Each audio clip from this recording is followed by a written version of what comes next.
Did you hear about the mathematician who was afraid of negative numbers? He would stop at nothing to avoid them. Hey everybody, this is Buddha Bunny, and today we're going to learn how to use Streamlabs OBS to get separate audio tracks on your recordings for game sounds and narration. One of the real problems that I've had while streaming and trying to create videos about the games I'm streaming is that it's so inconvenient to have my voice on top of the footage that would otherwise be great for demonstrating gameplay. Jumping around. We're not going to kill anyone, but we'll swing around. I could take the approach of just muting all of the audio in the clip, but that isn't a good answer. Instead of having extra sounds, I don't have any game sounds.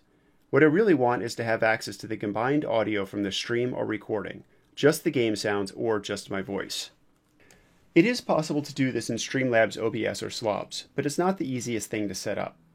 I'm going to show you how I did it using audio tracks in the built-in mixer and the advanced option for output.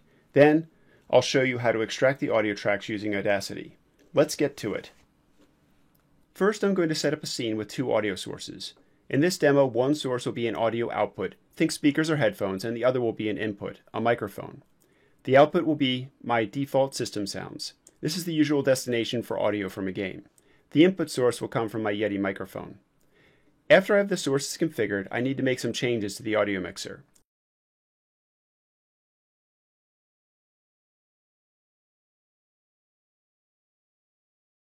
To open it, I click on the Settings button from the mixer.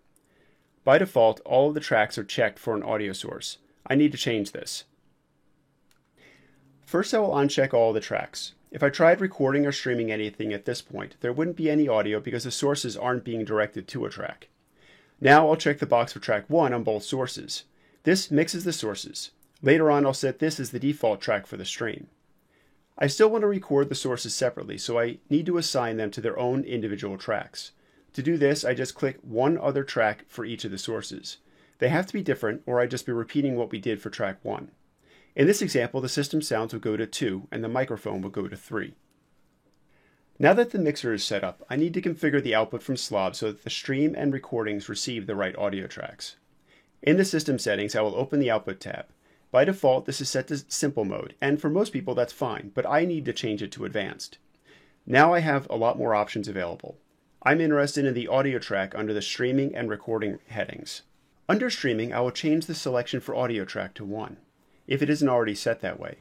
This tells Slobs to send everything that was mixed under track 1 to the stream. None of the other tracks get sent. After that's done, I move over to the recording tab. Here I want to make sure that all of the tracks I created back in the mixer are selected 1, 2, and 3. This way they'll all be included in the recording. Click Done, and that's it for configuring Slobs. Now let's test this out. Previously I created a recording that uses this setup. When I play the recording, the audio is the default track that includes game sounds as well as my voiceover. So here we are, and we're in the game Assassin's Creed Odyssey if you haven't played it before, and I'm just demonstrating how you've got the sound in the background.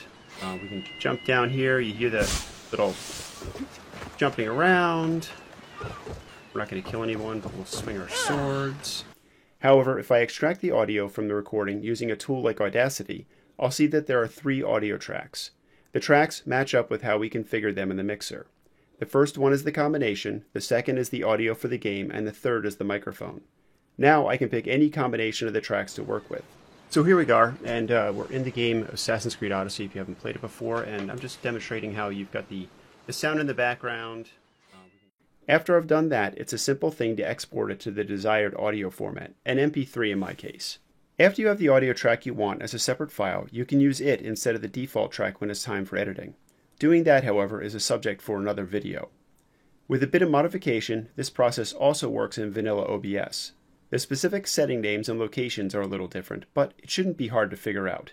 In this video, I demonstrated how to set up Slobs so that you can separate various audio sources into tracks without having to create a complex recording system. Then I showed how to extract one of the tracks and save it as a separate audio file for use later on. I hope you enjoyed this video and learned something new. If you liked it, please make sure to hit the subscribe button and give it a big thumbs up. It really helps. Leave comments, good or bad, below.